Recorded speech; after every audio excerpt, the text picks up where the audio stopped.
Maswerteng hapon po mga ka-STL. Narito na po ang resulta ng STL Bulacan para sa araw na to, 2nd draw November 26, 2024. Araw ng Martes. Naway ang mga natayan nyo pong mga numero kanina ay manalo nawa ngayong hapong ito 4 PM. Kaya kunin nyo na po ang inyong mga tickets.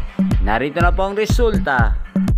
Ang mga numerong nanalo sa STL Bulacan ngayong hapong ito, November 26, 2024, 4 PM, second draw result 29 at 26 in exact order. Sa lahat po ng tumaya kanina para second draw ng 29 at 26, congrats po sa inyo, panalo po kayo. Again, 29 at 26 in exact order.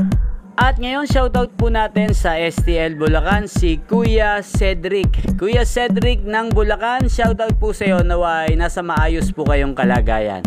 At sa lahat po ng mga taga Bulacan dyan, especially sa aking mga subscribers na walang sawang nanonood at sumusuporta ng aking video, shoutout po sa inyo. At inyo pong napanood ang resulta ng STL Bulacan sa channel ito. Magkita-kita pong muli tayo mamayang alas 8 ng gabi.